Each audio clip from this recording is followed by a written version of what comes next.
Welcome everyone, and thank you so much for joining this Act4Earth virtual dialogue.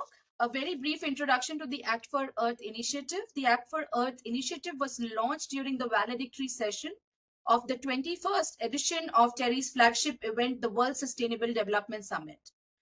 Building on WSDS legacy, it was conceived as a bridge between the annual summit deliberations and a year-round engagement through research and dialogue. The objectives of the Act4Earth initiative includes amplifying perspective to drive paradigm shifts needed for a more equitable and effective SDG and climate governance. Over the past 4 years since the initiative was launched, the initiative has generated 15 knowledge documents, 4 G20, T20 policy briefs. We've given inputs to the G20 presidency as well, and we have held 27 high-level dialogues and launched 4 manifestos. Coming to multilateral reforms, as the UN has marked its 80th year, the UN80 initiative launched work streams on efficiency, mandates, and structural realignment to rebuild trust in multilateralism in this, of course, very turbulent times with the kind of signals that's coming on from the other side of the Atlantic. The Secretary General's 2025 report, Shifting Paradigms, United to Deliver, acknowledges climate shocks as one of the defining global challenges, but climate change related reforms remain largely absent from the reform agenda except for knowledge hubs. This gap also raises an important question: is it time to introduce a dedicated agenda item, both within the UNFCCC or even in the UN General Assembly, focused on multilateral reforms needed for global issues such as climate governance?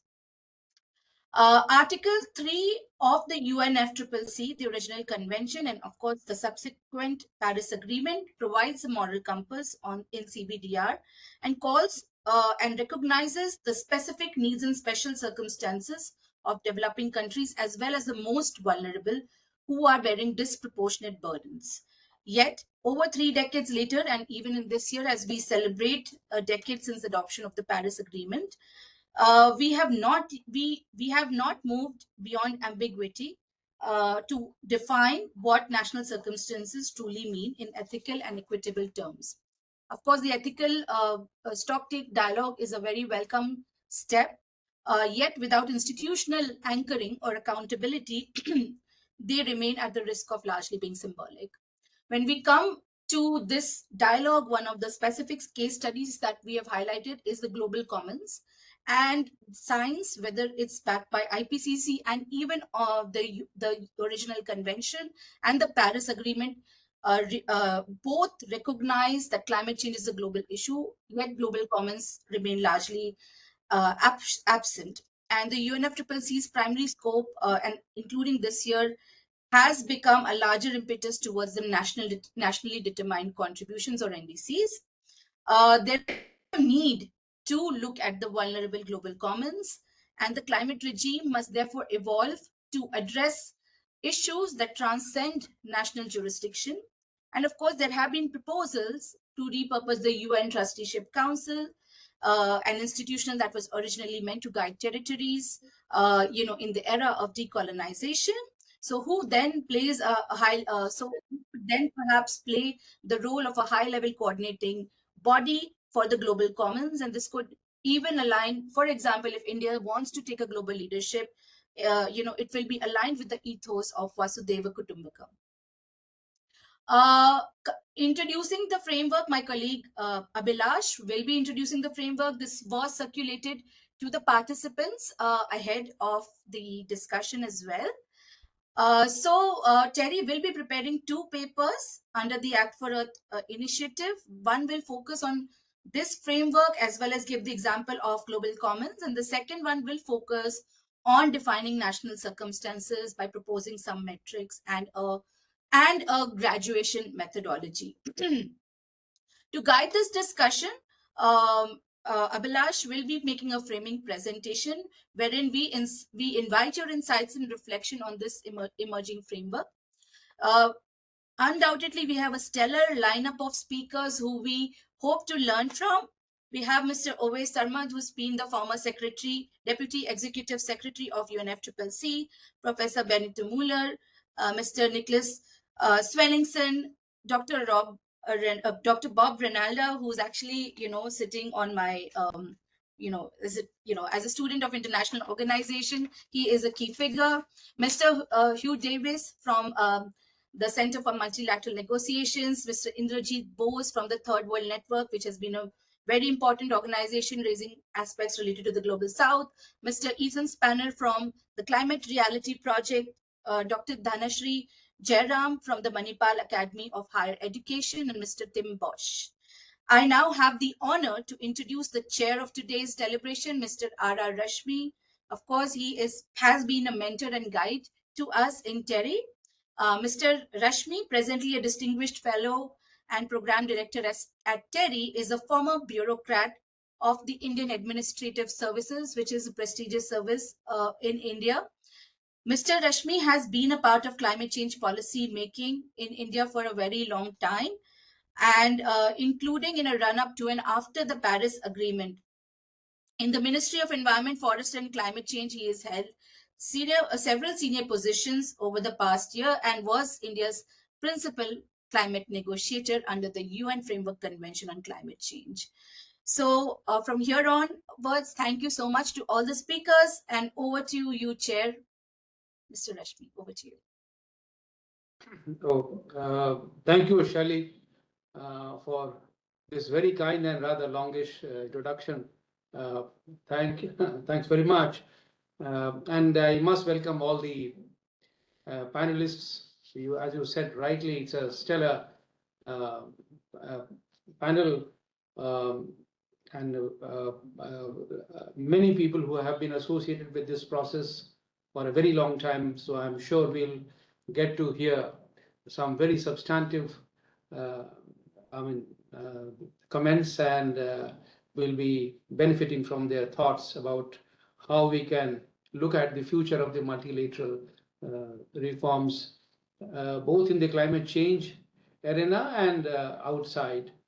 As you all know, the multilateral system itself is under great stress, and of course, as some people say, under great threat. There are attempts being made even to disrupt the multilateral system. So one has to be really extremely cautious about the future of the multilateral system, not only in the area of climate change, but outside in other areas as well. But let's focus our thoughts on the future of the multilateral system in the climate change regime. And as Shali was pointing out, there are many issues here. Of course, they're trying to look at it from a very structured perspective to understand how the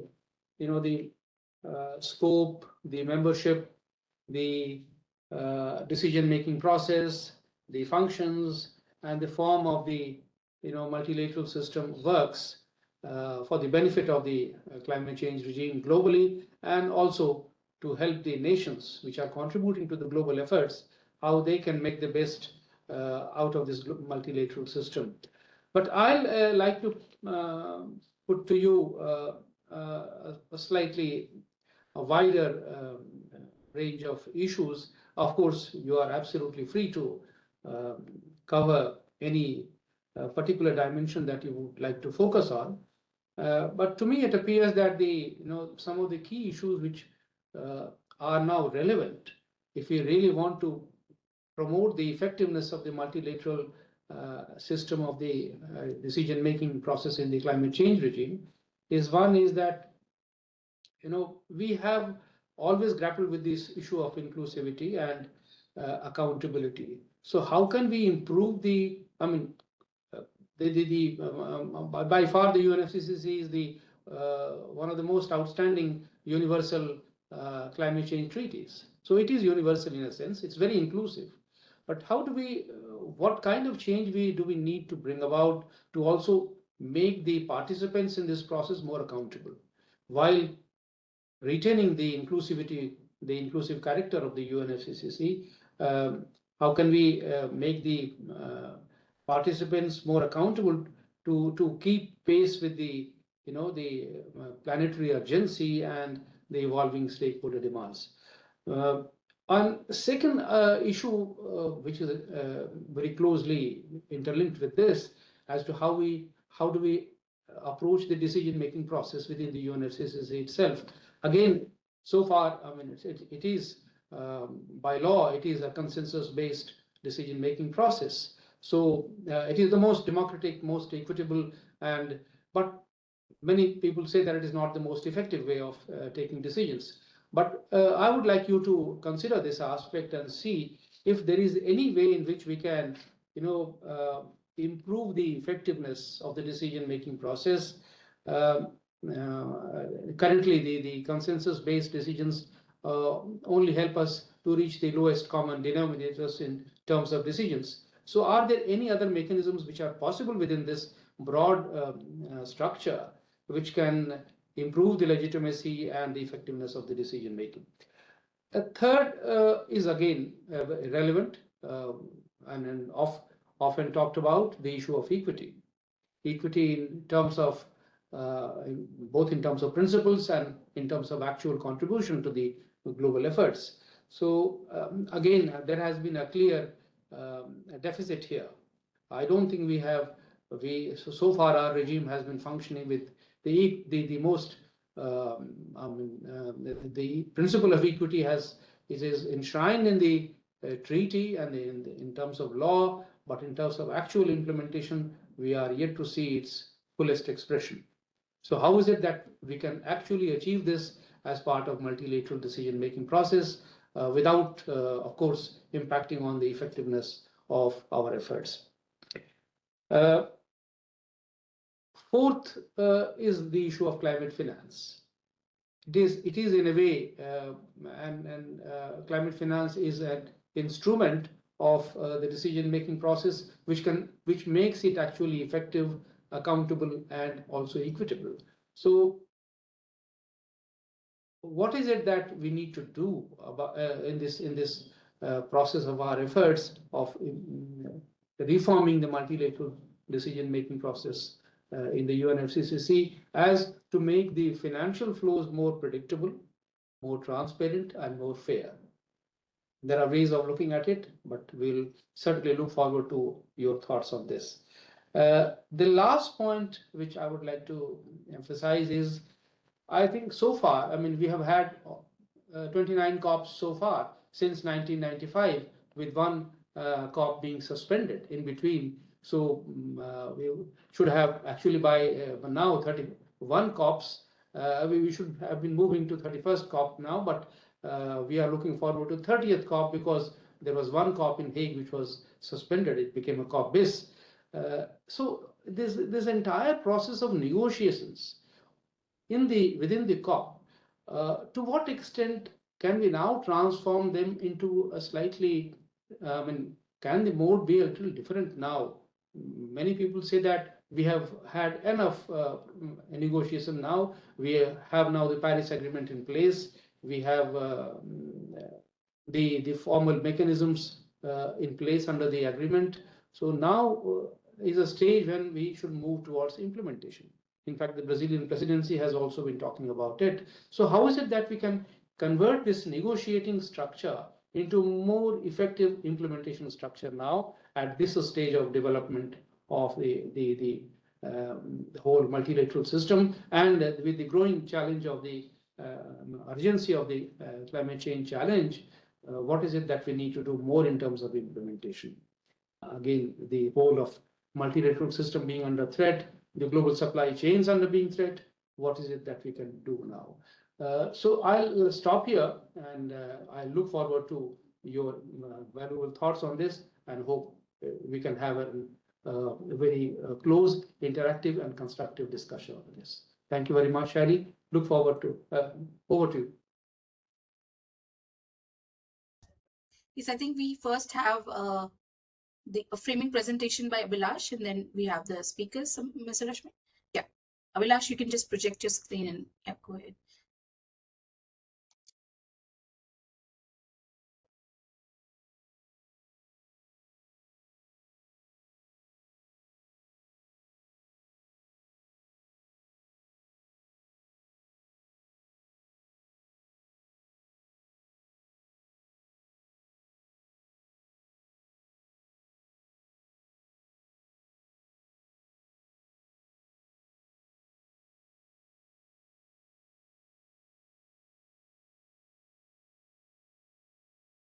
Abhilash, we can see the screen.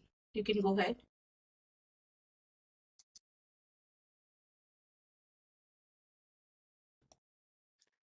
I'm afraid we don't have any sound. Yeah, Abhilash, we cannot hear you. And yeah.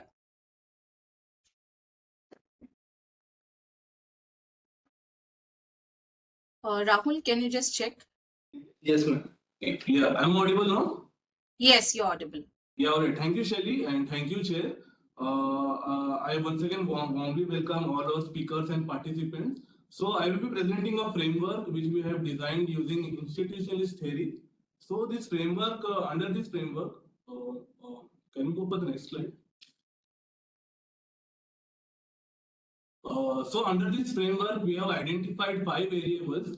These variables are significant because they will help negotiators as well as analysts to identify the gaps and the reform proposals for an international organization, in this case the UNFCCC.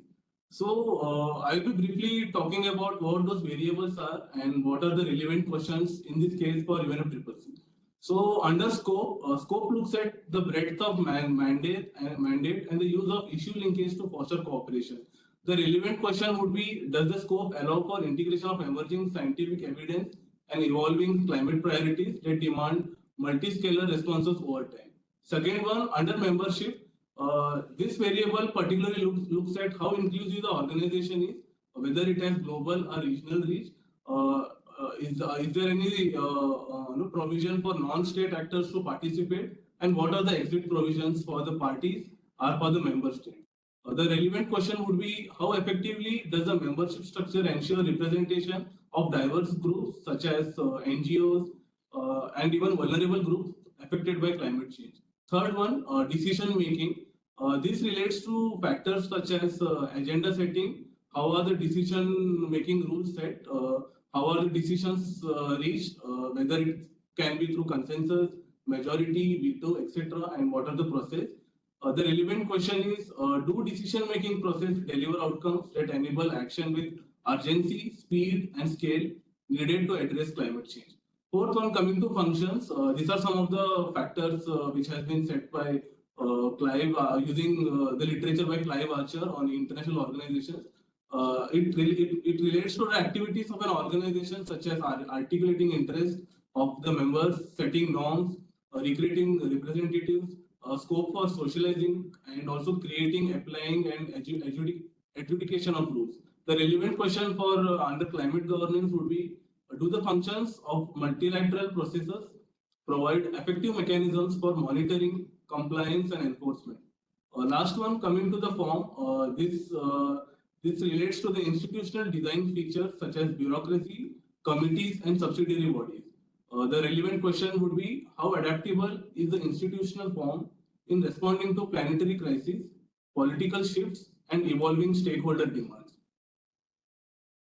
In the next slide, this is just an example where we have given global commons as one example. How does it fit using this framework? For example, under scope, one of the gap under UNFCCC which we have identified. Once again, this is just one example. The gap is that under the 1992 Convention and also Paris Agreement identifies that climate change is a global issue. However, there is not clear mandate for global commons. The suggested reform would be to include a mandate for global commons. Again, under membership, there is no clarity who represents the global commons. As we all know, UNFCCC can be highly identified as a state-centric organization. However, when it comes to global commons, there is a lack of representation. The relevant reform for this would be to have a science-backed body representing global commons. Third one, under decision making, similarly, there are no negotiation tracks, agenda items covering global commons issues. Global commons refer to regions such as the Arctic, Central Ocean, high seas, etc. The reform measure under decision making would be to include a dedicated agenda item on global commons. Under functions, similarly, again, no clear function. The reform measure would be emphasis on socialization and norm advancement on global commons. Coming to the last variable form, global commons remains ambiguous in the present institutional design. Under the reform measure, This reformation has been popularly been advocated for the Event Trusteeship Council to be repurposed as science-backed body for global comments. Thank you. With this, I end my presentation and I request Rashmi sir to take over. Thank you.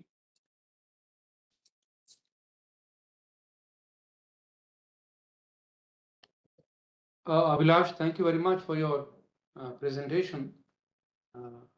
And I would now, since all the panelists are here, your framework does throw up a number of questions, and I'm sure each one of the panelists will have different take on this. And so it's now time that we listen to them. We have 9 eminent panelists here, and I'd like to begin with Professor Benito Mueller, the Managing Director of the Oxford Climate Policy, and he has been a dear friend and a great mind, and he has looked at, I don't know how many, number of COPs, maybe right from the beginning. So he understands the issues. So Professor Mueller, over to you, and how you look at the whole process. Thank you, Rashmi. Can you all hear me? Yes, absolutely. Good. Clear. Okay, I will become very pedestrian here. I mean, we have looked into how the COP has evolved over the years for some time. I mean, in 2021, which was just after the COP was postponed because of COVID, we published a report which was named Quo Vadis COP. That's just pompous. It was my pomposity, but the subtitle is important. It was Future Arrangements for the Intergovernmental Meetings under the UNFCCC, and then hyphen, settled and fit for purpose. So we were looking in particular, focusing on the negotiations, okay, during the COP. And the idea at the time was already, I always felt we need to shrink the negotiations and basically keep them in Bonn. So we have maybe 2 sessions, one in June, and we have the COP shrunk. Obviously, the way it is now is not possible in Bonn. So we updated this report in 2024. And Charlie, can you share the screen or the picture which I sent you? This is the analysis. This is factual participant numbers over the years. There we go. And you can see, it's not, I don't know what sustainable means, but this one isn't. Interestingly, we had sort of fairly constant participant numbers. These are media, parties and observer states and NGOs, as given in the list of participants. And at the summit COPs, Kyoto, Copenhagen, Paris, we had spikes. And then it went down again. But actually, the funny thing is it doubled every time we had a summit COP. And then us in the UK, we decided in all our wisdom to have a non summit in a non-treaty year, Glasgow. And that's been, the moment something happens in this process, it becomes a tradition. So now we have had summit meetings every single time.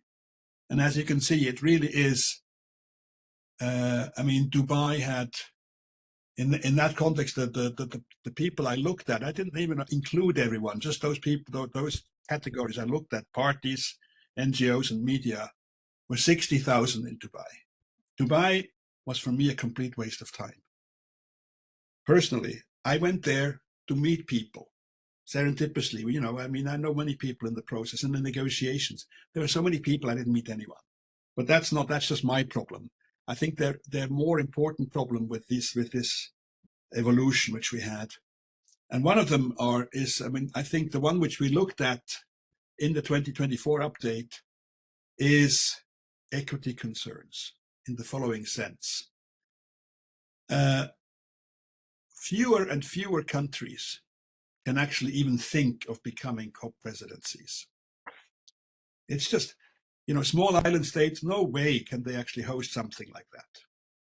This is not good for the process. So we basically have large countries, but even large countries like Canada, in Dubai, said, the environment minister, if I remember correctly, said we couldn't do that anymore. So vulnerable countries, LDCs, Africa, they just cannot think of doing that anymore. We have the lack of serendipitous encounters, I said that already. And thirdly, last but not least, is these, in my mind, these mega COPs pose a serious reputational risk for the multilateral climate change regime. Because we're not going to have another treaty, I hope. Let's just implement the one we have. But in the absence of a treaty, what is the outcome? It's just sort of not, it has to be some signature, whatnot, the UAE, whatnot and things, but it's not, you cannot actually justify hundreds of thousands of people getting together for that outcome.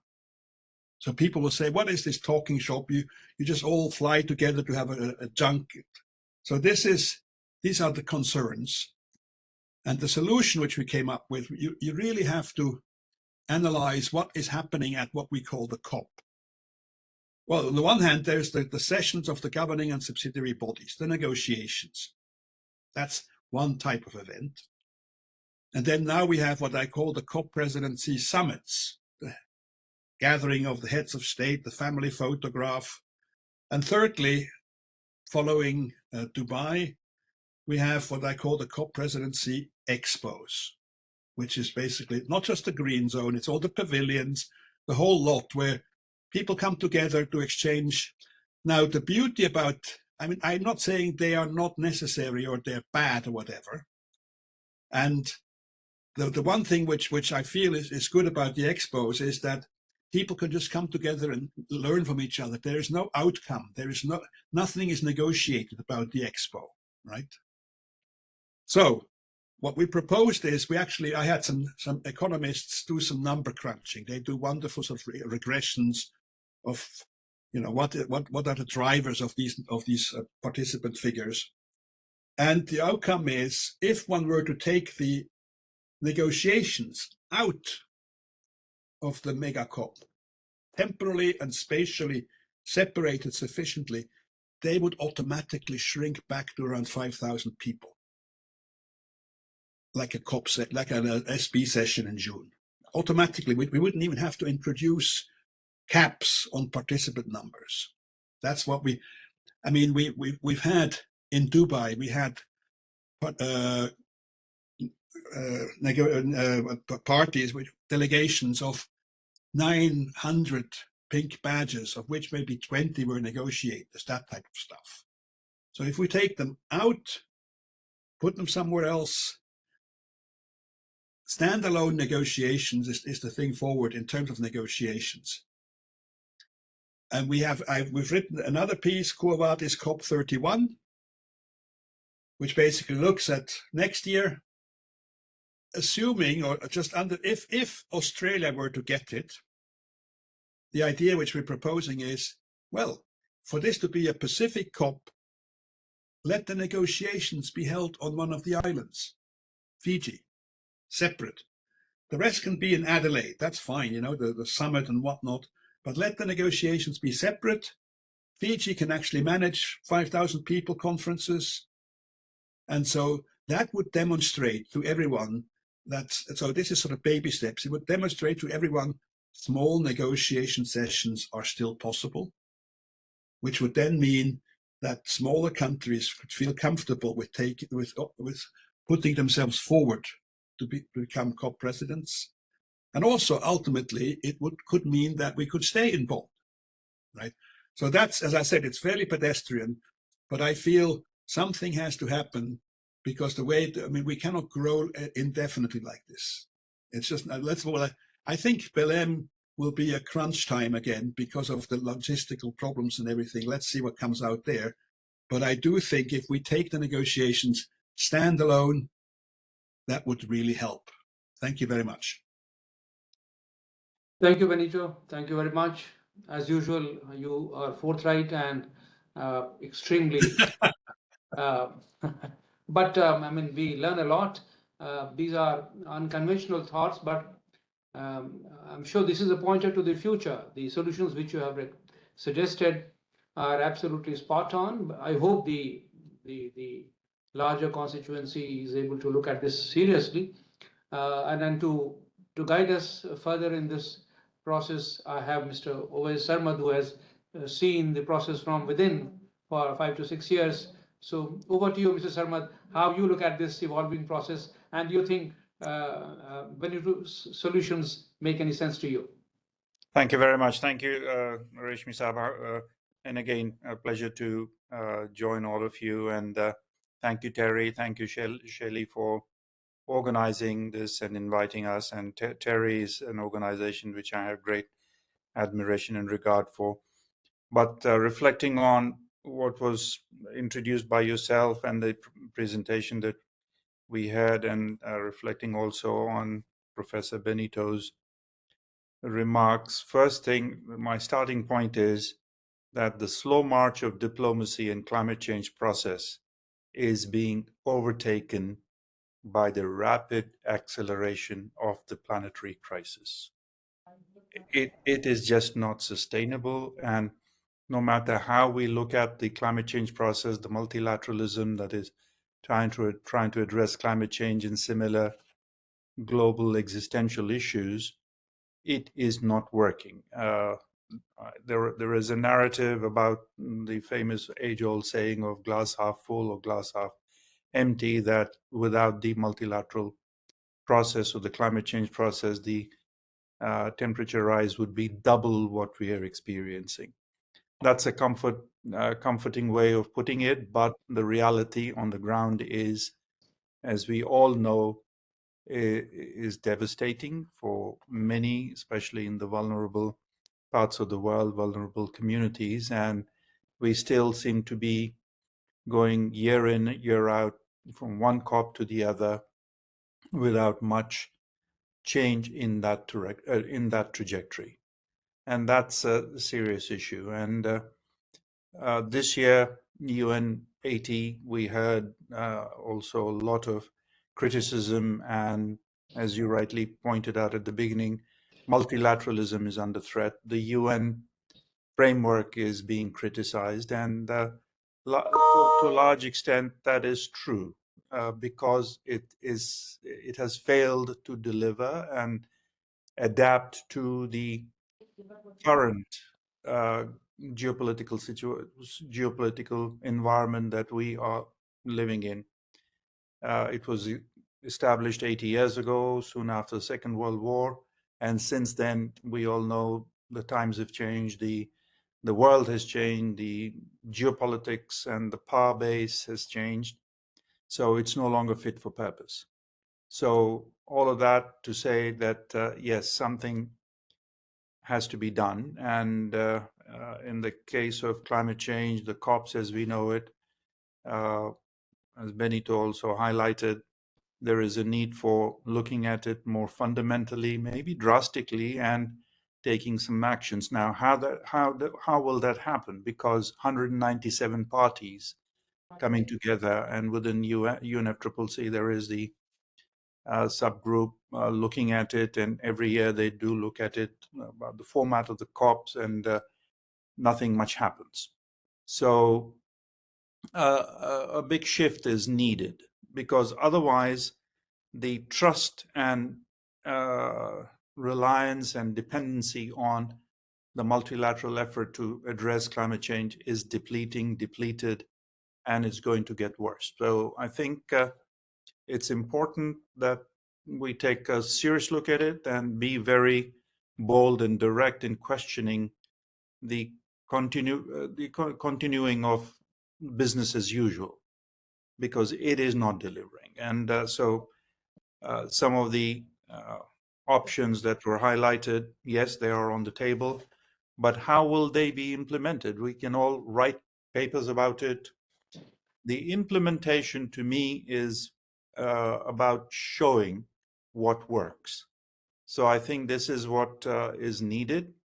after Paris Agreement, 10 years later, we really need to move into implementation. So move away from negotiations and really showcase and hold parties, countries, corporations accountable to with the scale of what they have said and what they are doing to implement. And there is a gap. So there is some talk about forming an implementation forum within the COP process, because to change it, it's so entrenched, it requires a huge political will, which is absent in today's geopolitical world. So as a stepping aside that, and a possibility could be to really showcase the implementation. So I think we need to focus on implementation, and through implementation to be transparent and accountable, as you rightly pointed out right at the beginning. And that is the way to go, and that'll take time, that'll take a big effort, but that is one possibility I see. And how to do that, that still needs to be figured out to its detail, but I think it's not unsurmountable. So we need to focus on that. Back to you.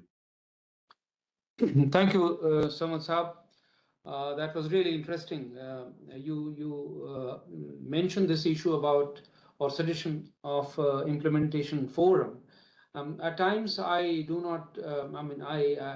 I am reminded of the mechanism which under the Paris Agreement they created of compliance. I don't know whether a compliance mechanism is a substitute for implementation forum or the vice versa, but perhaps the existing available channels we should try and use to hold the parties to account and see that we make real progress. We are now.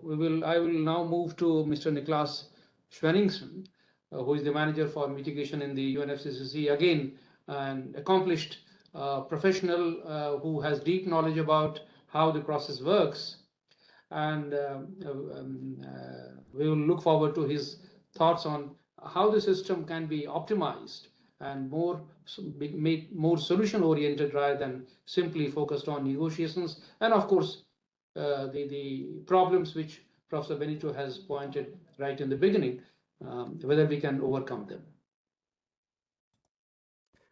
Thank you so much for that introduction, and let me start with a big thank you to TERI and Shiley and Rashmi and other TERI colleagues for organizing this, I think, very timely and interesting discussion. So the focus of this webinar is strengthening multilateralism on the road to COP30 and beyond. So it's not only about COP itself, and as we all know, the multilateral process involves a lot more steps on only the COP. Having said that, I think that COP is a very good example and embodiment of how we work. So I will talk about COP here because it's such a great example. So what kind of animal is COP actually? Well, we bring together 198 parties, which is 5 more than the United Nations in New York are doing. We have about 4,000 accredited observer organizations, which is by far the largest number of observers of any UN organization. We're trying to get through between 100 and 200 agenda items over the period of 2 weeks every COP. These agenda items are mostly carried from COP to COP, and they are competing for time within the COP, which means that each agenda item can only get so much attention during one COP. What is more is that if you look at the totality of a COP, it's not one meeting. We have about 7,000 meetings in a COP. About 1/3 of those refer to negotiations.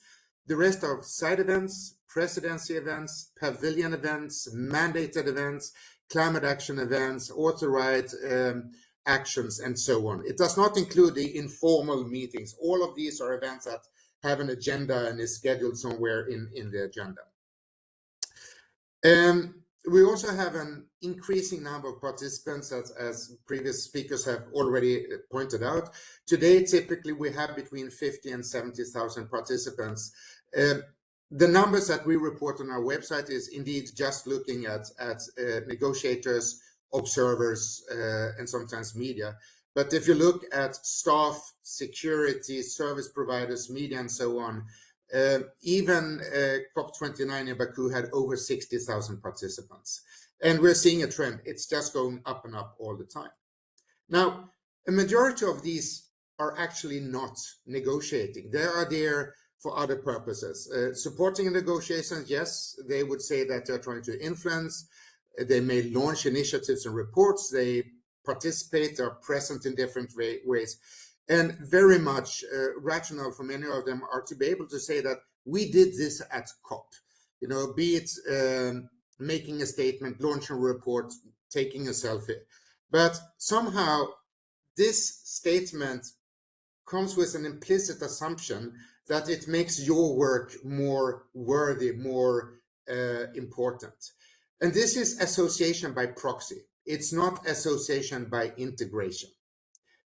And this takes me to the big problem, or one of the big problems that we see with COP, is that it tries to be everything for everybody, which we are failing at capitally. I mean, we see that. Among these many meetings and many participants, there's really only one part that is really closely regulated, and that is the negotiations. But as was already pointed out, we don't have rules of procedure adopted. We're always running with provisional rules of procedure. And the sticking point there is that our parties over the last 30 years have not been able to agree on how to vote or if to vote. So that means that decisions are taken by consensus and by consensus only.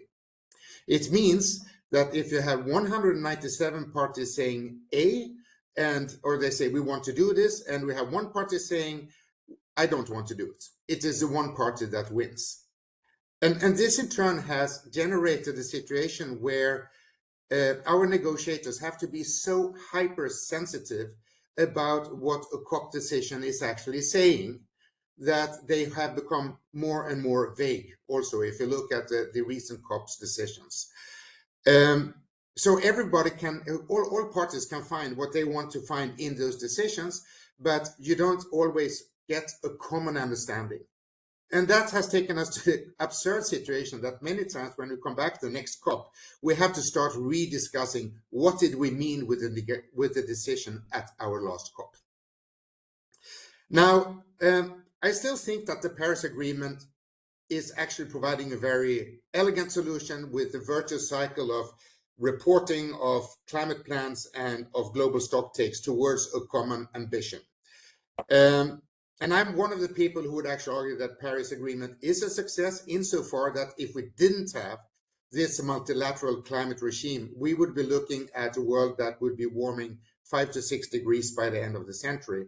We are now looking at maybe 2.8 degrees with the NDCs that we're having.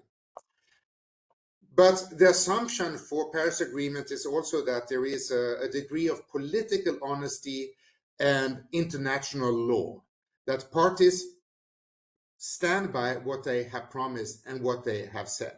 Because the implementation of Paris Agreement does not rely so much on COP as it relies on the individual action by the member states. So how do we go from this to, you know, a world where we're actually seeing more implementation? Benito and Ovais and everybody already said this, we need more implementation, and I echo that. And it's interesting to me to listening to Benito because I think we are thinking in the same lines, which is that COP cannot be everything for everybody.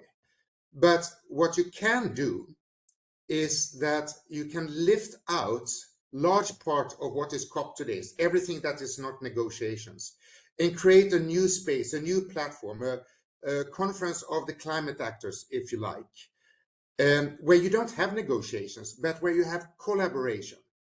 And where, of course, negotiators are invited, but not as negotiators, but as government representatives and policymakers to listen to the more than 40,000 organizations, cities, and companies that have already made climate commitments to UNFCCC through our Global Climate Action Platform. Such a conference of the climate actors could happen before the COP, so it feeds in to the negotiations. Now, let me just end by saying that I do believe that UNFCCC is still the essential main mechanism for international negotiations, commitments, and transparency. And I do believe that the structure in terms of that, the national governments are the ones who have come to this agreement, are the ones who are responsible for its implementation at their natural jurisdiction with their natural stakeholders. That seems to be, at least to me, the way forward. But all other voices are becoming equally important, maybe more important. So let's give them that platform that they need to be able to work in sync with negotiators. 85% of global emissions come from 35 countries today. I would certainly not say that we should leave it to those 35 countries to fix it, but they should lead it inside the process and outside the process. And we as UN should continue not only to bring people to the table, but also to bring the table itself. Thank you. Thank you, Mr. Svenningsson. In fact, these 35 countries, or rather the G20 countries plus, they keep meeting in different fora. So I don't know how effective their contributions and how they influence the decisions in the COP process. But there is something already underway here. The question is how to relate them or integrate them with each other with best results. So it's interesting what you say is about the rules of procedure and separating the negotiations from the Conference of Climate Actors, which in a way resonates with what Professor Benito Muller had said in the beginning. So we'll come back to this. Let me now go back to Dr. Bob Reinalda from Radboud University. And then he has, again, a number of years of exposure to the work of the intergovernmental organizations. He has written a history about them. So it will be interesting to hear his thoughts. Over to you, Dr. Reinalda. No, you're on mute, sir. Now you should be able to hear me. Yes, yes. Okay, thank you very much for the invitation. What is my message? Simply, IGO leadership matters. I think that leadership of an intergovernmental organization is very crucial. As you said, I studied IGOs from different points of view, history, secretariats, but also from the leadership. And I would argue multilateralism is under serious pressure resulting from hegemonic antagonism, but it can be expected that IGOs will have less resources and less room of maneuver in international relations. And another expectation is that simultaneously with the, let's say, East-West confrontation that is taking part, we may expect the Global South to have the opportunity to become a stronger player within IGOs, and that's something that should be reflected on. It's not clear in advance whether this course will be multilateral following our traditions of organizations, constitutions, and conventions. I would argue sustainable development is a relatively young topic. 1992 for the UNFCCC. It's regulated mostly in international conventions, so it has small secretariats and the COPs, and they've already been discussed. I would argue these forms have weaker structures than we find in older IGOs. They have heavier and more steady structures. For example, the WMO. I'm an editor of a biographical dictionary of IGO leaders, and I would argue leadership is not simply the result of one individual, but an individual matters, but it's also of a coherent teamwork result of that, based on intergovernmental direction.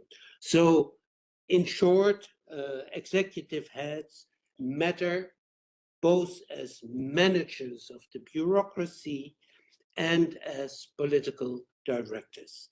I want to present 3 examples to underline this. So, since we don't have a PowerPoint, I do it with these kind of photographs. The first person is David Arthur Davis, a British meteorologist, and he was the second secretary of the WMO between 1956 and 1979. He saw meteorology as an international undertaking. And the interesting thing is he cooperated with the UNDP, the development program, to ensure that both North and South would be able to contribute weather data with the most recent technology. He also cooperated with UNEP as he saw the WMO as an environmental organization with a role in studying human beings' impact on the natural environment. So long ago, he promoted interagency cooperation within the UN system. So that's an aspect of managing the bureaucracy. I would also mention Mustafa Toba, the Egyptian second UNEP executive director between 1975 and 92. And he understood the critical importance of reliable data and also rigorous monitoring.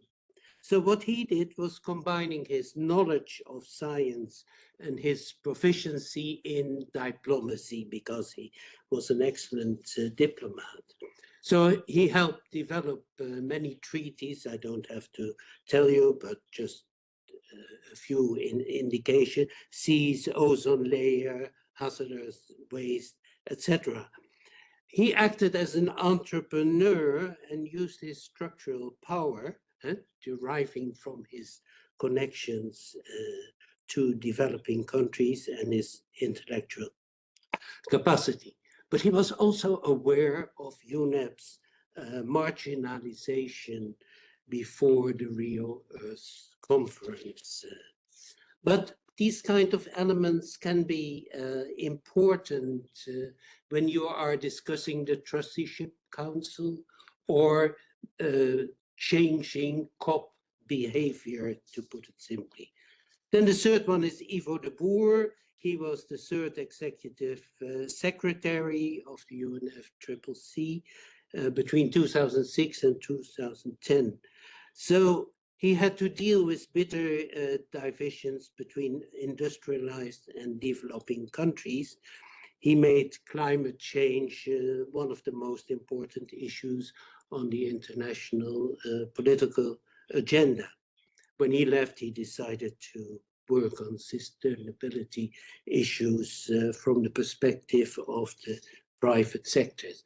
Now, I'm not promoting that an individual is important, but given the changes that we can expect, I think that in particular third world countries should think about people who are able to produce these kind of leadership elements which look ahead to the future. So there are restrictions that we face, but there are also opportunities. But essential in that element is IGO leadership in both old and the newer organizations, and it matters for the future. Thank you. Thank you very much, sir. The role of leadership in helping us reach effective and good decisions has never been in doubt. I mean, this is absolutely essential, and more so in a fractious world where we are driven by dissensions. It's really critical, the role of a leader to get everybody together and build a consensus and get them to agree on something which is so divisive and which generates so much of emotion. So that's, you're absolutely right. With this, I'll move over to the next speaker, Mr. Hugh Davis, who is the Managing Director of the Center for Multilateral Negotiations. I believe you are based in Germany, sir, and over to you for your thoughts. Great, thank you, Mr. Chair.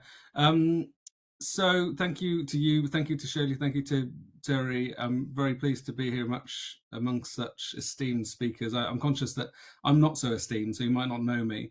My background is that I was part of the senior leadership teams that delivered the Glasgow COP, and then I left the British government and actually helped to deliver the UAE COP as well. So my experience is from within those presidency teams and about this process. Semion that I work for, we're not a think tank. We offer advice and training to presidencies, to negotiators, and we've been doing that for 10 years, working with partners like Ovais and Nicholas in the UNFCCC.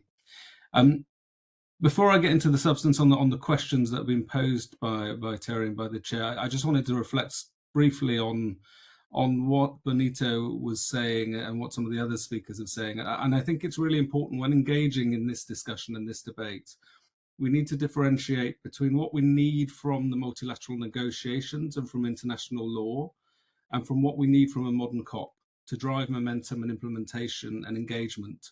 And whilst both of those might need to focus on achieving the same goals that are enshrined in the Convention, the Paris Agreement, the SDGs, sometimes the answers might not align. And that's okay, but we need to be conscious of those questions and those answers and the difference as we address this debate and we try and set the world on a better, more efficient, more effective path in the coming years.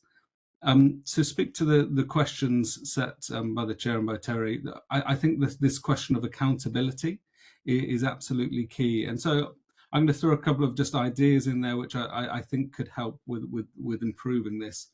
One, a lot of what I hear is there is increased duplication in terms of what parties and countries need to report on across not just the climate regime, but across other UN regimes as well.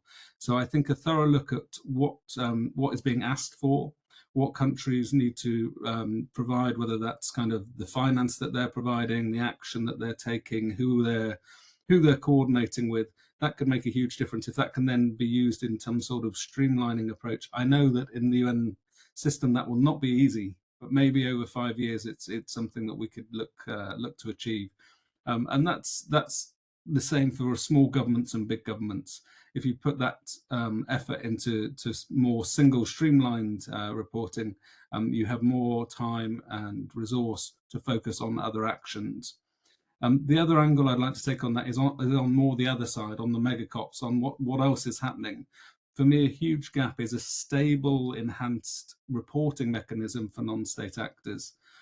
Every COP presidency, we come in with the best will in the world and hugely good intentions, but then the focus often ends up being on new commitments, new initiatives, rather than holding people to account and bringing them to the stage and saying, you said this last year, what have you done?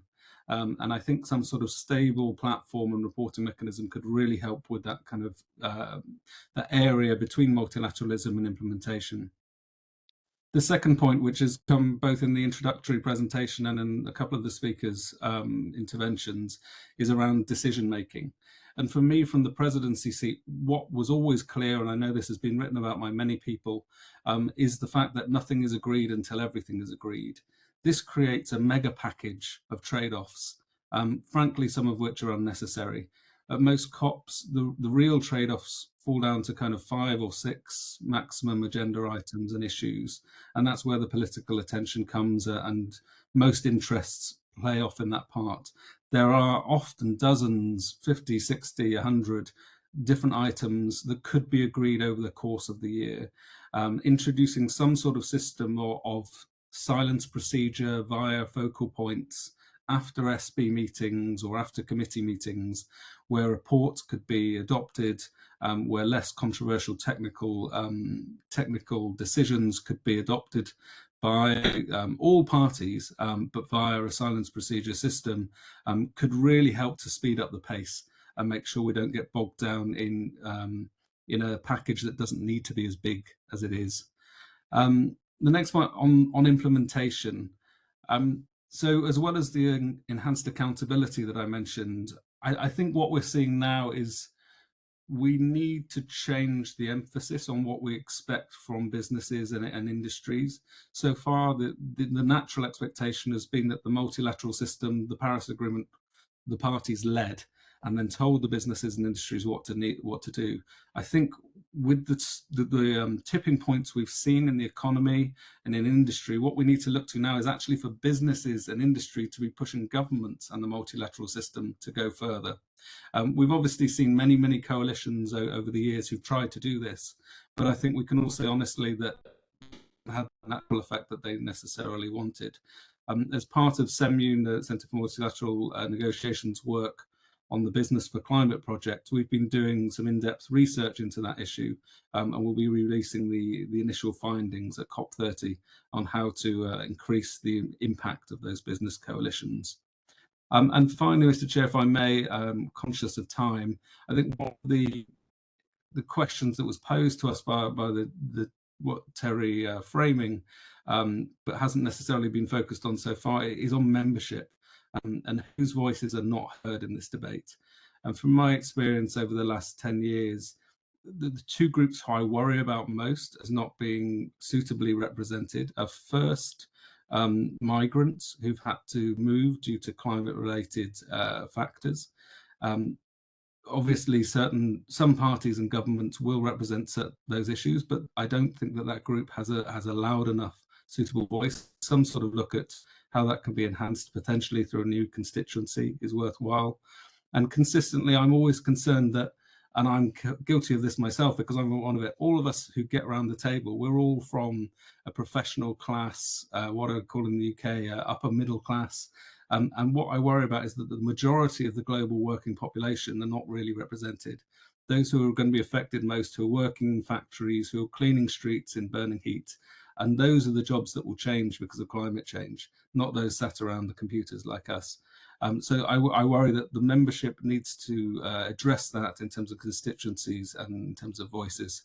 And if I may, Mr. Chair, just before I pass back to you, I just wanted to mention that we are working with TERI on our side event to continue this conversation, which will be happening in Belém at COP30 on Tuesday, the 11th, at 4:45 local time, entitled grandly, Beyond 2025, a New Climate Multilateralism. And so we'll be looking to bring together some of the best thinking around this from TERI, from the Climate Reality Project, from others, to make sure we can continue this conversation into next year. Thank you, everyone. Thank you, Mr. Chair. Excellent. Well, thank you very much. If I can take some of the messages which you have, appeared from your intervention. One is you have emphasized accountability through reporting, firm, stable reporting. Second is avoiding the trade-offs. Then involving the business coalitions and enhancing their impact. And the last 2 points that you made about inclusion of the migrants and the working class communities, I don't know how this would play along on the whole issue, larger issue of representation and separation of the negotiations from the climate actions, because we are already overburdened with the existing number of people who are represented. So we'll have to really think about how we can optimize this and yet not affect the process of effectiveness of the decision making. So thank you very much for your excellent thoughts. Let me now move closer home and invite Mr. Indrajit Bose. He has worked with a number of negotiating groups in the developing world, and it will be extremely interesting to hear his point of view on this. Thank you. Over to you, Indrajit. Thank you so much.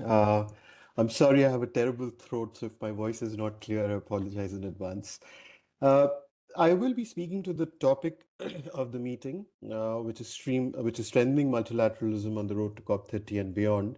And hopefully, and this is from the lens of global North and global South, then hopefully also address, Rashmi sir, some of the issues that you listed in terms of decision making, equity, finance, COP30, and so on.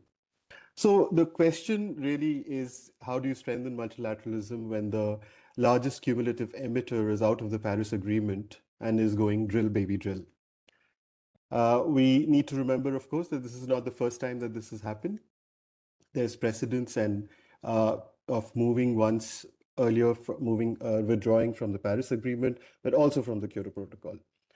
So the pressure of the US moving out and therefore the stress on multilateralism is something that we need to perhaps take another look or think through a little more. The UNFCCC space definitely has grown more contested, and people have been calling for reform of the institution. There is also pressure to save the institution, but I believe that there is a more fundamental problem. And the fundamental problem is the colonial mindset of the global North, which is still very prevalent in the negotiations. Whenever the global South has a united voice, there are attempts made to break that voice and to play divide and rule. Sometimes the developed countries are successful, sometimes they are not. But the trouble is they feel very uncomfortable when the global South is united. It is then we start seeing issues of governance of institutions and effectiveness and efficiency being discussed. And I'll give you the Green Climate Fund is probably one of the starkest examples of this, where the developing countries have an equal say in decision making as the developed countries on the GCF board. So time and again, because of delays and all of that in decision making, because developing countries have an equal say, developed countries have raised the issues of efficiency, lack of efficiency. You need to look at the governance architecture and all of that. So that's something that's I think we need to take into account. Like I said, the colonial mindset. We could also, in terms of consensus, look at GCF's decision-making procedures, which they have adopted in the absence of consensus. But it is to be noted that they apply it mostly on project proposals and not necessarily on policies. So it is a difficult area. If you've seen the track record of the COPs, it's become clear, and this is where we feel the problem lies. All the decisions that developed countries don't like, they try and undo those decisions, or they try and transfer their obligations to developing countries. I'll give some examples. Equity CBDR, fundamental principles of the Convention and Paris Agreement, but developed countries have refused to recognize them. Kyoto Protocol targets, unfulfilled. Key developed countries walked out. Revisiting the second commitment period of Kyoto Protocol didn't happen, right? When it comes to the delivery of their financial commitments, the developed countries resisted for years and years, an in-house mechanism to take stock of the $100 billion goal. Instead, they relied on their institution, which is OECD. So this also obviously stretched negotiations by a number of years. Any talk of funding national adaptation plans in developing countries, complete deadlock in the negotiations rooms. Why? Because the developed countries will not engage. So these are some of the practical challenges as to why things don't move. And so then we must look at efficiency and effectiveness also from this light. And yet the developed countries espouse the importance of adaptation, to the world outside. Article 4.4 of the Paris Agreement, it speaks to developed countries taking the lead on economy-wide absolute emissions reduction targets. Where is this leadership? Of late, there is also a lot of pressure and playing to the gallery on fossil fuel phase out. when in reality, the developed countries have expansion plans, fossil fuel expansion plans going up to 2050 and beyond. So if they're serious about these plans, let us see in their NDCs. I'll just give one more example in terms of Article 9.1 of the Paris Agreement. And this also speaks to the finance question, sir, that you raised. The 9.1 states that developed countries shall provide financial resources to developing countries for mitigation and adaptation. There is no ambiguity here. But there is huge resistance by the developed countries to discuss this. The LMDC, the like-minded developing countries, have put forth an agenda item on 9.1 for COP30. But we are just seeing the resistance in terms of, no, they're just not willing to discuss it. Of course, 1.5 is important. This decade has become very critical. But why has this become critical? It's because of the inaction or the inadequate action of the past. So when developing countries talk of the past, now they are branded blockers or being as unambitious or not being forward-looking. But we know that this is not the truth. Developing countries have ambitious targets. There are many challenges. So coming back to the question of multilateralism, the narrative in some quarters is we have to save multilateralism at any cost. Does this mean the developing countries being asked not to introduce agenda items on finance? Does this mean developing countries not fighting for equity and climate justice, or not exercising their legal right to receive means of implementation or ask for it, just because these are inconvenient issues for the developed countries? I think one way to strengthen multilateral frameworks would be to really honor and implement the decisions that have already been agreed. And for that, I think the global north needs to come to the table in good faith, because there are decisions. It doesn't make sense going back on those decisions each time. COP30 is being framed as a COP for implementation. If you remember, COP27, Sharm el-Sheikh was also framed as an implementation COP. But what happened? A lot of the decisions that were agreed in Sharm el-Sheikh, including on the mitigation work program, developed countries didn't like any of those decisions. And since then, the process has been about undoing or trying to change the mandate of those decisions. So this is my sort of humble reflection on the questions. And thank you so much for the opportunity and for inviting Third World Network to this meeting. Thank you, and back to you. Thank you, Indrajit, for highlighting some of the issues from this well-known perspective.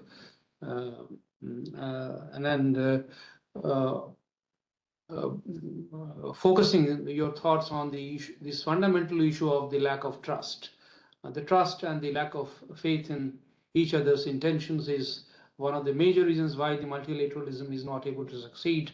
But there are ways in which we can try and find a way forward, and some speakers have already alluded to some of those possible solutions. So it's a work in progress. I think I will never be able to find a perfect solution to all these problems, but we need to make a movement in this regard. So let me go to the next speaker, Mr. Ethan Spanner, who is the International Policy Senior Advisor of the Climate Reality Project in Washington, D.C. Over to you, sir, for your thoughts. Thank you, Mr. Rashmi. Thank you, Shaili. Thank you to our colleagues at TERI for inviting me. As Mr. Rashmi said, I work for the Climate Reality Project. We're a global advocacy organization led by former US Vice President Al Gore, who's been quite vocal on this agenda. I hope our role as an advocacy organization brings a different angle to this conversation. I want to talk about there's one entity that is tasked with as the lead shepherd of multilateralism at COPs, and that's the presidency, namely the chief officer is COP president. That's the angle of reform I'd like to talk about. This role has really risen in importance over the years for a number of reasons that I'll go into. But just as background, the role of the president, as outlined by the rules of procedure of the UNFCCC, is really quite limited to maintaining order at the session. But as we've seen from Benito, from others, the COP has grown into so much more than just the sessions. And that's important because there's essentially no legal precedence for what the role of the presidency has grown into from the original mandates. This is largely a flexible role at this point. And the presidency and their staff, who I'll collectively just call the presidency, is expected to lead a preparatory diplomatic calendar throughout the year. It has a heavy hand in the action agenda, mandated, non-mandated events and reports and more. That's not to mention just the organization and rallying of support for any cover decision that have become, have taken on a different form over the years. So this effectively creates at least two separate multilateral processes, both of which need strengthening. There's the negotiations, the roles of the subsidiary bodies of the COP, and then there's the action agenda. And that is all to say that when a party has its bid to host a COP accepted, it's undertaking a massive responsibility to lead a process towards the objectives of the convention and the Paris Agreement. And we need to be clear, I think, about what a presidency can and cannot do. It can't set its own mandate or rules of procedure. It can't determine who can and cannot participate in the COP, but it can navigate diplomacy to advance priority items, shape the outside supportive structures of a COP. And so let's take Brazil, for an example, has prioritized implementation, has reshaped the action agenda to support that implementation. And I'm quite grateful to Brazil for their bold vision to reforms, launching the Global Multilateral and working to connect the process with people. But importantly, a presidency sets an example and a precedent that's carried forward into subsequent COPs. And the importance of that presidency, as I've said, is ratcheted up over time through continued addition of initiatives, some of which have been adopted or otherwise formally recognized by the COP. At this crucial time, I pose the question of what precedent should a presidency establish to accelerate action and enhance effectiveness towards meeting the objectives of the convention and the Paris Agreement. And there are a lot of places you can turn with this agenda. You could look at the presidency nation's climate credentials. Do they have an NDC aligned with a 1.5 degree pathway? Does it provide fair international climate finance? Has it reined in deforestation? I mean, yes, to all of those things. They earn credibility as a country who can be trusted to guide an ambitious process when they include those things. But we're here today because the process itself needs strengthened if we are to see it to its full potential. And some of the reform proposals that we've heard that drive change are focused on the procedures and practices that are in lines with the objectives of the UNFCCC and Paris Agreement. The role of outside interests influence must therefore also align with those objectives for any of those reforms to be successful. I therefore would argue that a viable first step would be for a presidency to show leadership on addressing the vested interests who are committed to stymieing the process. So here's my proposal. One of the next COP presidencies should set a precedent on how they interact with vested interests, particularly fossil fuel interests. In turn, they should do what is within their power to empower those actors who are working in urgent furtherance towards the objectives. So a COP presidency, I think, should commit to ensuring that staff and host country delegations do not include fossil fuel representatives. Doesn't mean they can't consult with them, but don't include them on the delegation. It should commit to using diplomatic engagement in the lead up to COP only to progress the objectives of the UNFCCC and Paris Agreement. It should maintain a strong policy that blocks sponsorships and contracts that could present a conflict of interest with their responsibility to shepherd the process forward. And in turn, it should ensure that those most impacted and affected by the climate crisis are able to provide constructive inputs at a regular basis. It should strengthen the role of science, including by giving scientific representatives more prominent roles in the Heads of State Summit and throughout COP. And I think if you publicly commit to these reforms and ideally request their inclusion in the host country agreement with the UNFCCC, it creates not just solid precedent, but an advocacy hook for civil society to hold the next COP president to the same standards, in turn ratcheting up towards a set of values from which it would be hard to backslide. I'll be clear, this is just one item of many towards ensuring an effective COP process. Its enforceability lies entirely on self-reporting, on watchdogs. It does nothing to restrict others from forming their delegations how they please or to sideline state-run fossil fuel companies who supply negotiators in some cases. It merely would harness the power of the COP presidency into one aspect of reform, and that's reducing the influence of those vested interests. But in a process that's so often slow and cumbersome and technical, it could be an effective ambition tool, I think, for an entity that deeply needs credibility to advance those global interests. Thank you. Thank you, Mr. Spanner. These were interesting, extremely interesting and rather unconventional ideas. And certainly, in a way, you are endorsing what Dr. Bob Reinalda was saying, that the leadership does play a role. So the COP presidents do have to play a very important role in navigating the complex, network of relationships and the issues and the interests. So you are suggesting that they need to engage or rather interact with all kinds of interests to ensure that the broad objectives are not compromised. Certainly, I think this is an issue of leadership, and I'm sure all the presidencies do look at this from that point of view, and their responsibilities have certainly expanded over a period of time. So they are quite conscious of this, and that's one reason why we need to, look at both the negotiating process and the climate action process in separate buckets or other separate departments. Thank you very much. Let me now go to Dr. Dhanashree Jairam. Again, she is a professor in the Department of Geopolitics and International Relations in the Manipal Academy of Higher Education. Dr. Jairam, looking forward to your thoughts on this. Thank you so much, sir, and thank you, Shelley, for inviting me. Much of what I think is relevant to this discussion has already been said by the previous speaker, so I don't have to go very deep into what I wanted to speak on, and I'm also looking into the time factor. Maybe I'll just keep my intervention very brief.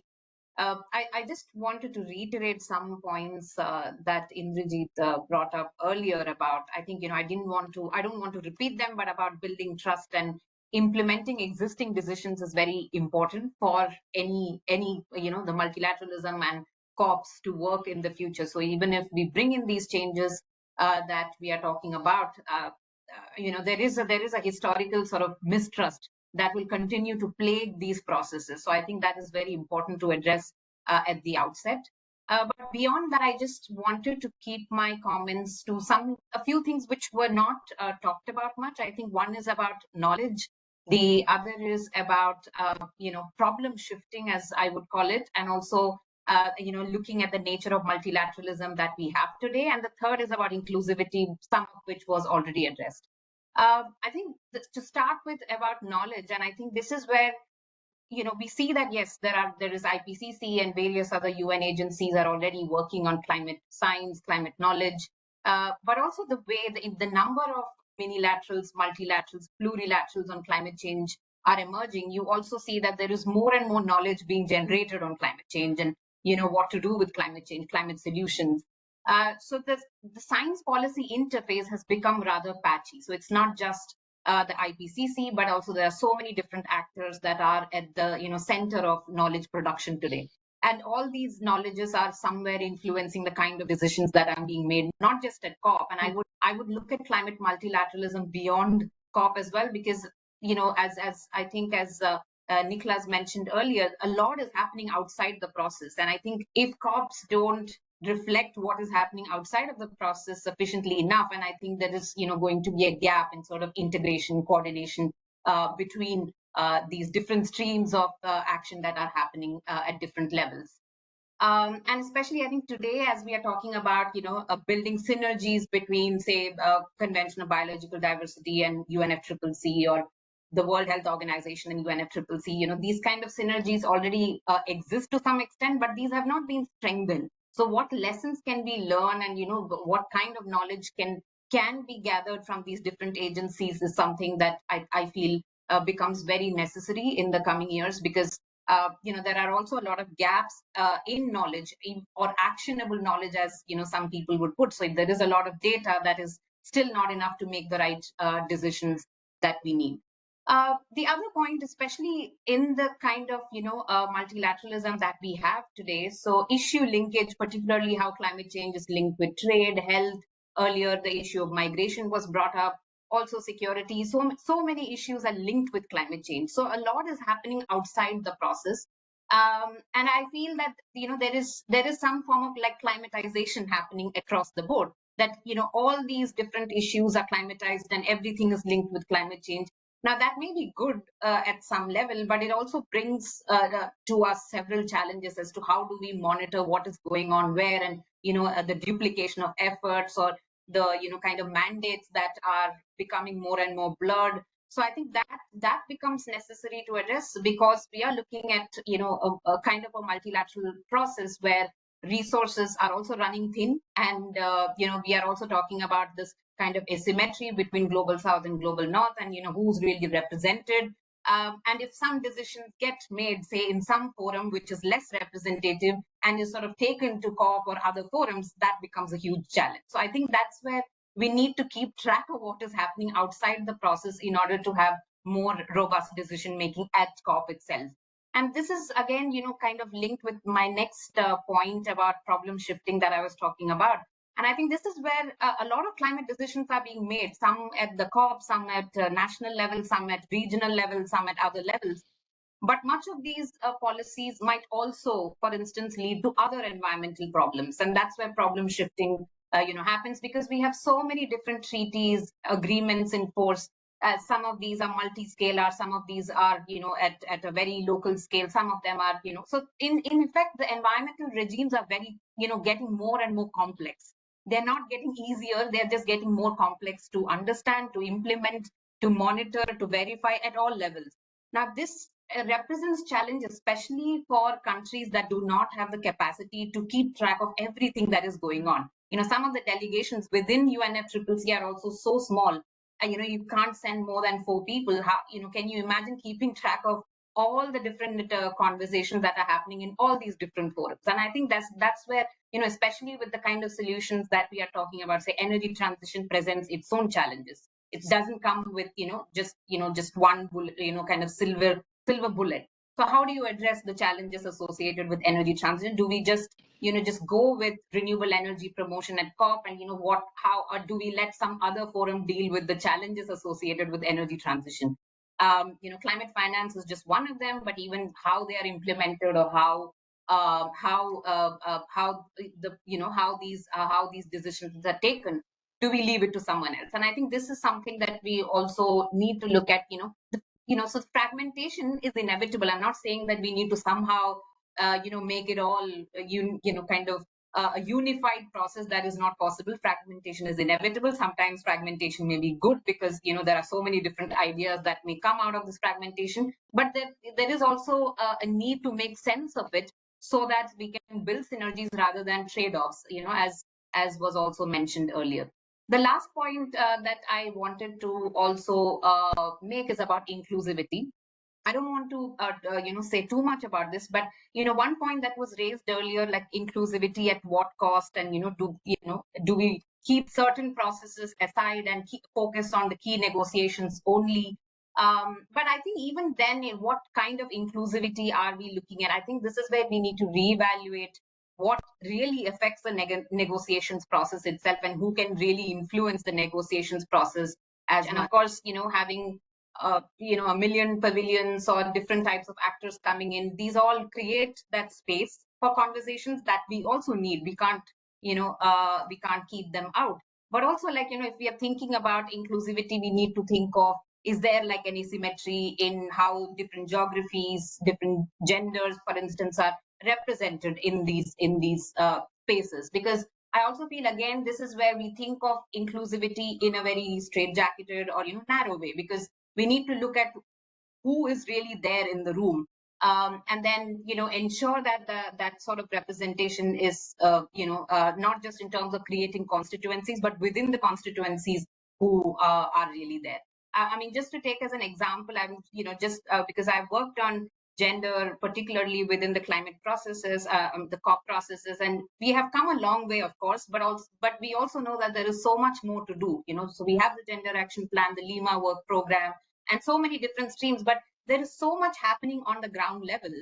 How do we ensure that these knowledges and these practices, initiatives are reflected at the top level in the high level negotiations? There is, I mean, I know that some of it is already happening, but I think it's important that the ground level sort of initiatives are somehow integrated at this sort of multi-level governance framework that we have. Because I think post-Paris Agreement, we know that we are in a sort of a multi-level governance framework. We are not letting everything happen at the COP. There is also these different levels of governance that are operating at the same time. So I think it's important that when we say inclusivity, how are these different levels integrated into the top level? So I'll just stop there, and thank you so much once again, sir.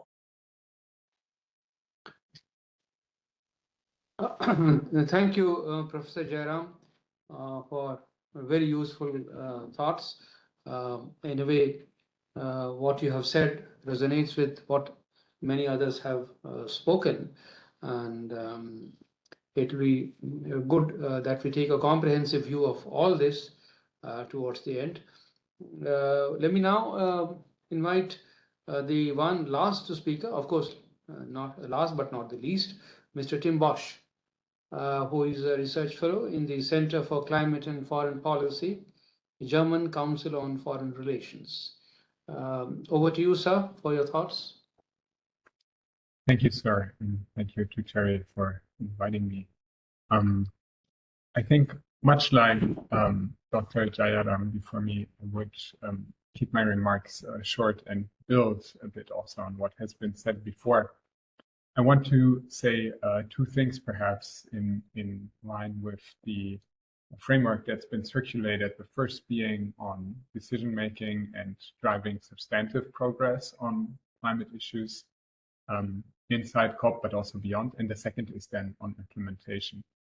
So regarding the first, I want to pick up what also has been said about the current geopolitics, where I think different players are aiming to secure economic advantages, including from climate, but in an environment that's turning increasingly transactional, and a geopolitical context where climate is on the one hand becoming key to secure future green growth, but on the other hand, there's also, because of the poly crisis, difficulty to keep up high commitments on climate.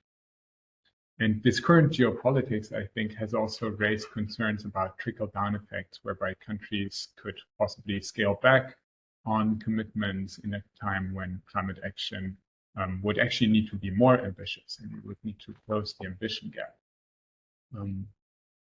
And so I think a lot of these conversations are reminiscent of the long-standing theorized concerns for climate as a collective action problem, and that now this might lead to less ambition. But I think what we have actually seen is that the COP process, and I know this conversation, I welcome the constructive criticism that we have also brought to this conversation, but I want to add maybe my perspective, that from my perspective, the COP process has proven relatively resilient to some of these geopolitical disruptions. I think the Paris Agreement is relatively resilient to these disruptions because it strikes this fine balance between obligations on the one hand and voluntary commitments on the other. And I think this is despite all the geopolitics that is going on, I think it is an encouraging sign. Going forward, I think we need two things to make progress in this geopolitical environment. I think first we need just policies domestically to drive climate outcomes that are positive economically for various sectors and people. And I think the just transition discussion is relevant here. I think this also addresses, addressing domestic carbon inequalities and trying to find beneficial political economic solutions in countries that work. And I think the NDCs are, of course, the governing framework, but the implementation then happens at the national level. I think this is absolutely crucial going forward. There's this wonderful paper by Akin and Mildenberger, maybe you're aware, it's in Global Environmental Politics, called Prisoners of the Wrong Dilemma, Why Distributive Conflict, Not Collective Action, Characterizes the Politics of Climate Change. And it speaks exactly to this point that states will pursue progressive climate policies, even if there is a collective action problem, as long as there are positive economic outcomes. The second thing that we need, I think, in this new geopolitical context is a pragmatic and flexible plurilateralism in addition to the COP process. So this includes continued international climate finance from key players, but also a coalition of the willing through arrangements such as climate clubs. So, and here contributions could be made that would still count towards meeting obligations under the Paris Agreement, such as finance goals or other, and reaching the means of implementation. But the transmission mechanism would be also in flexible other fora. The second point I want to mention is on implementation. As we've already heard, we're currently entering a period where progress on implementation might be the most important element to preserve the credibility of or enhance the credibility of the COP process. And I think there are some concrete advances needed in this field, and I was really encouraged by the conversation had so far. I just want to add maybe my perspective. The example that I had noted down before we entered this discussion was on the global goal on adaptation. So we are currently in the last phase of the implementation of the UAE Belém work program to make concrete the progress on the global goal on adaptation. So under that work program, the global goal on adaptation has identified thematic goals and indicators that will be used in the future to measure how the goal on adaptation will be reached in national contexts. And it has thematic goals on issues such as water and food security or health and climate, and then cross-cutting action areas. And there will be a number of indicators attached to these thematic areas. And I think by the end of COP30, we will hopefully have a much more concrete framework to evaluate achievements and progress on the global goal and adaptation. And I just wanted to mention that this is an issue area where I think what Mr. Sarmad has said on an implementation body could be relevant, right? Maybe such a body could look at the global goal and adaptation in the future. The second example on implementation that I want to mention is climate and biodiversity as one example of how climate is becoming such an intersectional issue that we should also look at joint implementation of various multilateral streams. So the example I would have is, for instance, on the Convention on Biological Diversity and the Climate COP, right? And so I am wondering if we can find solutions and joint bodies maybe for evaluation and monitoring on targets such as the goal to end deforestation, which has been included at COP26, without, however, duplicating kind of the mandates, which is an important point that was also mentioned. And I was encouraged by Hugh Davis' remarks on, looking for ways that issue areas can also be jointly assessed in this area. So these are just some concrete thoughts building on what's been previously said. Thank you again for the invitation. Thank you, Tim. These were great ideas. I'm really glad that you have at least sounded very positive about the multilateral process. You noted that the COP process particularly has remained resilient despite the challenges and the threats, and it has delivered on many of the things. Of course, there are a number of things to be done as far as implementation is concerned, and your views on advancing the implementation agenda is very well taken. With this, we have come to the end of the intervention by the panelists. I still have about 10 minutes left for the discussions.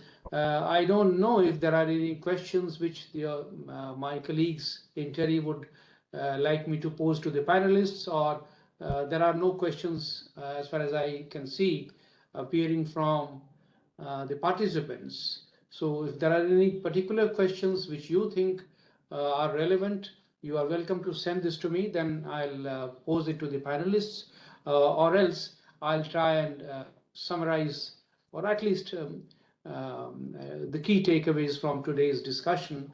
I'll just jot it down for your benefit. Yes, Mr. Rashmi, you would have a list of 6 questions, which we collected at the time of registration. We selected few, actually we had got about 60 questions.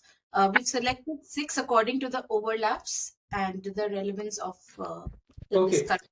In fact, in my opening remarks itself, I tried to cover those questions and present it to the panelists, and I'm really thankful to them for having addressed a large number of them. And then it has been a great learning process for myself. All of you have covered a very wide ground. But the one thing after this discussion which emerges clearly, that we shouldn't lose hope. The multilateral process, it may be under stress, but it is not certainly not out. Down, it may be down, but it's certainly not out. And in fact, it is resilient, as Tim was mentioning. And we have delivered despite these challenges. We have a number of decisions have been taken, which are extremely groundbreaking in nature. And of course, the nature of the engagements have changed. It's not just the multilateral process at the global level which is relevant, but the decision making at the national level also, which is extremely critical in advancing the climate actions now. So it's really, I mean, everything is not so dismal. I think we should be hopeful of the future.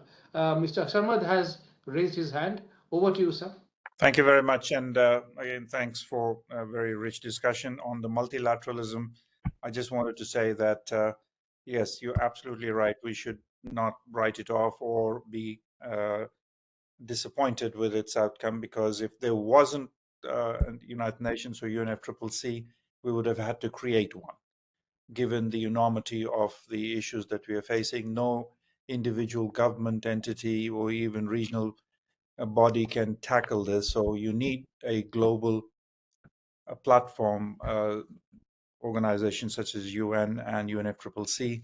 So what is needed is a reform, is a rebirth, or if you like, or a radical shift from where it is to the next phase of it, without sort of undermining its credibility and authority, which has been proven over time. It's really a renewal of it. That's what is needed. Thank you. To summarize the key takeaways from today's discussion, I can at least point to 4 things. One is that,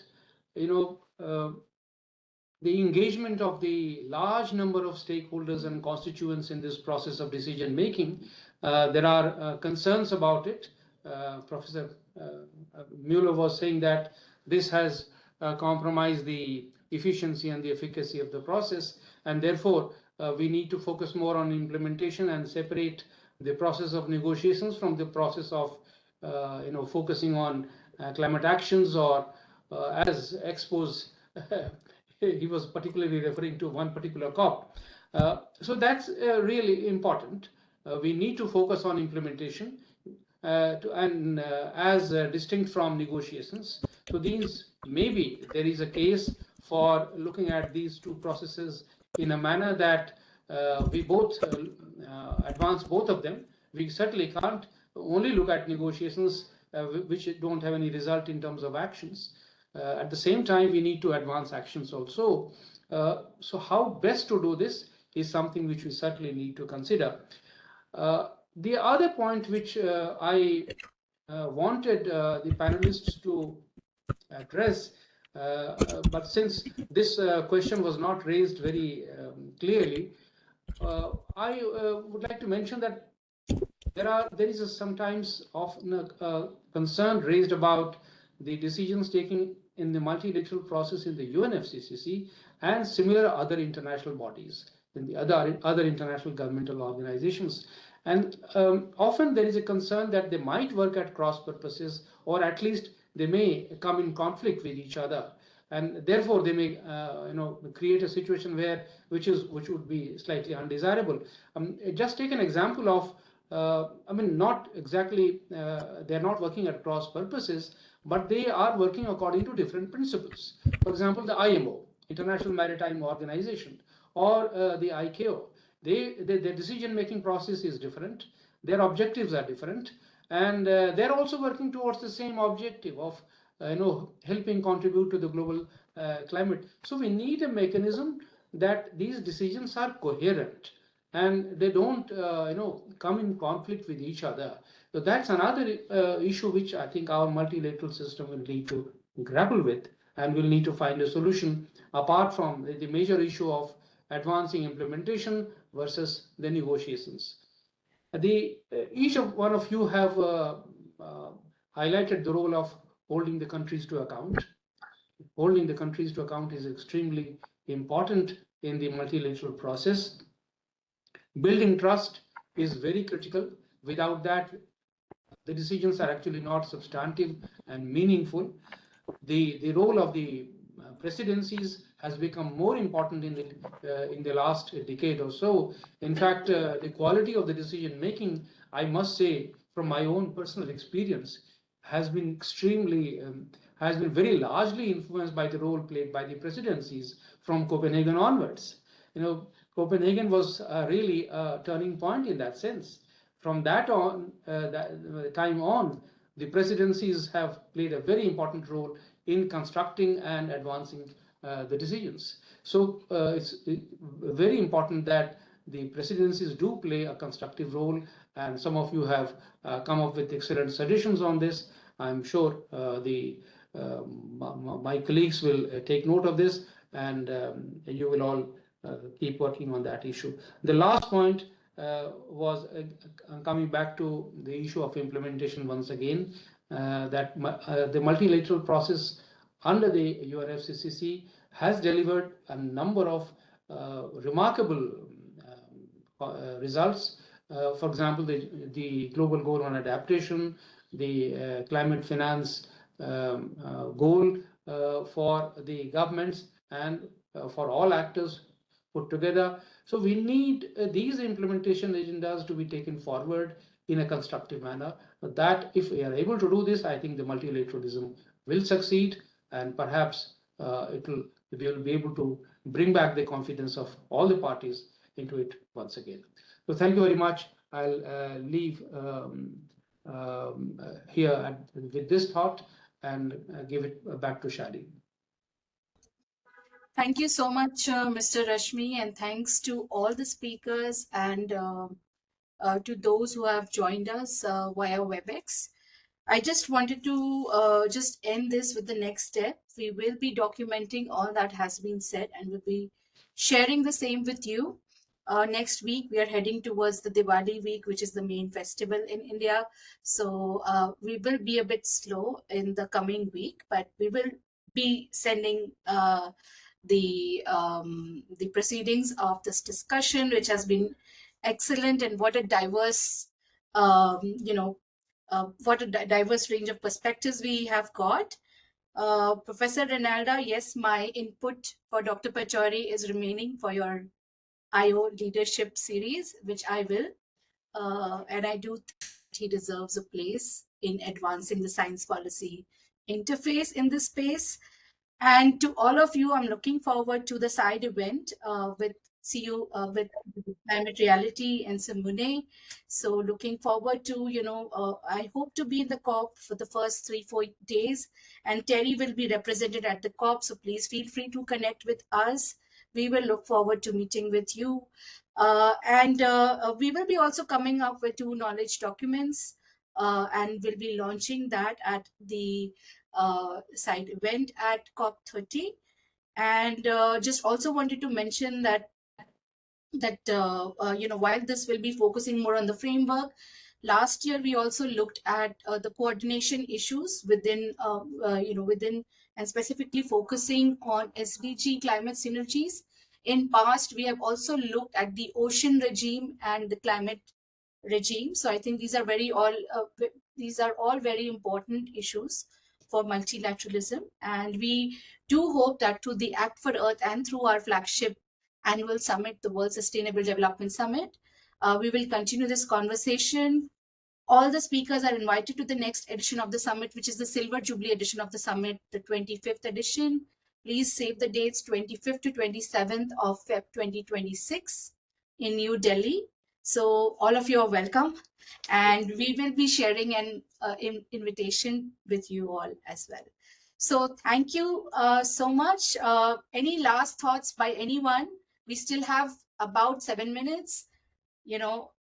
Happy to do that. Otherwise, we could close. Mr. Rashmi, if you could just moderate any final thoughts, I think we could just close at that.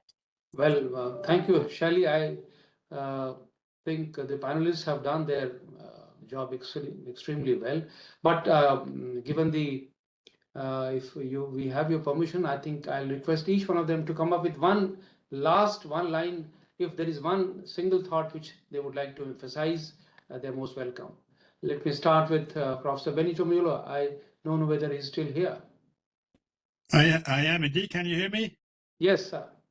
Okay, just one thought, pedestrian again, in terms of the format of the negotiations. Even there, it's what we're doing right now is just negotiate. We don't need that much negotiation time, okay? We don't need to negotiate the outcome of every report and stuff.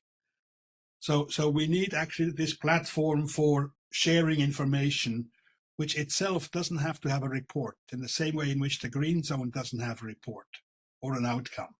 So slim down the agenda, shorten the negotiation time, and then make space for information sharing amongst public sector actors during the sessions. Thank you. Thank you. Mr. Sarmad? Yeah, very brief. I think what is needed is to rebuild the trust in multilateralism and the UNFCCC process through implementation and transparency. Thank you. Mr. Nevingsson? Yeah, thank you so much. And first, thank you so much to all my fellow panelists. This has been a really interesting session. My first executive secretary when I joined here was Christiana Figueres. She described herself as a stubborn optimist. And I think that there's always cause for optimism. And several of my fellow panelists have said that there is cause for optimism. And I subscribe to that. I think we all need to keep moving and pushing. We will arrive to the right spot in the end, I'm convinced. Thank you. Mr. Ranald, you're mute, sir. Kindly unmute yourself. Professor Bob Rinaldo? Yes, I'm also for optimism, and I would argue that it's particularly the global south that has to be careful about which positions in international organizations will be held, because we have to look forward and take decisions in the long run. Mr. Hugh Davis. Thank you. I actually wanted to emphasize and underline one of the points made by Indrajit, that if we are going to reform and strengthen the multilateral system, what we really need to make sure is that's based on the principle of delivering the commitments that have been made in the past. Otherwise, we'll weaken the system instead of strengthening it. Thank you. Indrajit, you simply have to agree. I absolutely agree, and in fact, I was going to emphasize that point. So thanks you for saying that. Also, I think two quick additional points. I agree we must separate negotiations from the non-negotiations items and presidency initiatives. I think that will be really efficient. And I'd also agree in the point that was made by one of the speakers earlier is to have more clearer, unambiguous decisions so that we don't keep revisiting the mandates of the decisions. Yeah. Thanks. Mr. Spanner? Not much more to say. I think there are values to the outside initiatives. I don't think they're a replacement for the negotiated outcomes that carry legal weight with them, but there has undoubtedly been momentum that's grown. I consider things like the Clean Energy Transition Partnership that has really transferred a great deal of amount of money from going into fossil fuel investments into going into renewable investments, and that there is a place for them, whether that's within this larger circus that has become COP, I think is very much up for debate. But I appreciate everyone's inputs and look forward to working together in the future. Very important. I think the national policies are the place where they need to be addressed. Dr. Jairam? Yeah, I'm being hopeful as well, and I just want to say there's so much potential, I think, that is not realized, and I think that's where we also need to put some focus on, whether it is the grassroots solutions and movements, private finance, for instance. There's so much talked about it, but there's so less which is being tapped into, particularly for global South countries. Regional organizations, I feel, not well represented either. There's a lot of problems with how regional organizations have addressed climate change. So I don't know, there's so much potential, I feel, which can be tapped into if we have to make this more robust. Yeah. Thank you. And the last word from Mr. Tim Bosch. Thank you very much. So with the new national determined contributions coming in before COP30, we will, I think, move with COP30 from a stage that, as we have said in this conversation several times, moves a bit further from ambition to implementation. And I hope that we and political actors and all those working then on the technical side as well can do the hard work that's also required on implementation and holding countries accountable on that, even though that might not make the big news headlines like new ambitions do. But I hope that we can all find the focus in these turbulent times to focus on the hard implementation work that's coming ahead. Thank you very much. And once again, my deepest thanks to all the panelists for this very rich, constructive, and enlightening discussion on this very momentous, very highly relevant subject of multilateralism and how best to advance our agenda. And we have learned a lot from this, and a number of interesting ideas have come up. So, Shadi, a lot of food for thought for your work for future. So once again, thanks to all of you, and have a good day, and have a nice Diwali. Happy Diwali to everyone. Great, and we end on time, and absolutely great, inputs from this discussion. And so we end here, requesting our IT team to, stop streaming it.